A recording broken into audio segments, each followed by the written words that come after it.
రేవంత్ రెడ్డిని మించిపోతున్నాడు. దేంట్లో అబద్ధాలు ఆడుట్లా. అబద్ధాలకు బ్రాండ్ అంబాసిడర్ రేవంత్ రెడ్డి. కానీ నిర్ణయాల్లో ఉత్తమ్ కుమార్ రెడ్డి రేవంత్ రెడ్డిని కూడా మించిపోతున్నట్టు. ఎందుకంటే అబద్ధాలాడి రేవంత్ రెడ్డి సీఎం అయిండు. ఆయన కంటే తక్కువ అబద్ధాలు ఆడినా అందుకే సీఎం కాలేదు అనుకుంటుండో ఏందో. నేను రేవంత్ రెడ్డి మించిన అబద్ధాలు ఆడతా అనుకుంటుండే ఈ మధ్యలో ఉత్తమ్ కుమార్ రెడ్డి. సో అబద్ధాలకు బ్రాండ్ అంబాసిడర్ రేవంత్ రెడ్డి అయితే ఆ బ్రాండ్ అంబాసిడర్ కు తాత ఈ ఉత్తమ్ కుమార్ రెడ్డి తయారైపోయింది. ఆ గోబల్స్ అంటే ఆయన బతుకుంటే ఉరి పెట్టుకుంటుండే ఉత్తమ్ కుమార్ రెడ్డి అబద్ధాలు చూస్తే తప్ప వీడియో కూడా నన్ను మించిపోయింది అనుకుంటుండే. అట్లా తయారైపోయింది ఉత్తమ్ కుమార్ రెడ్డి. మాట్లాడితే అబద్ధాలే. ఇవాళ కూడా మాట్లాడుతూ రాయలసీమ లిఫ్ట్ ఇరిగేషన్ గురించి మాట్లాడుతున్నాడు.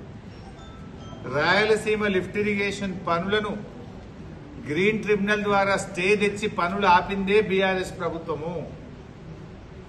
రాయలసీమ ఎత్తిపోతల పథకాన్ని అపెక్స్ కమిటీ ఎజెండాలో పెట్టాలని అపెక్స్ కౌన్సిల్లో ఆ ఎజెండాలో పెట్టించి కేసీఆర్ గారు స్వయంగా రాయలసీమ ఎత్తిపోతల పథకం అక్రమ ప్రాజెక్టు, దీన్ని నిలిపివేయాలని అపెక్స్ కౌన్సిల్లో గొంతెత్తి ప్రశ్నించిందే కేసీఆర్.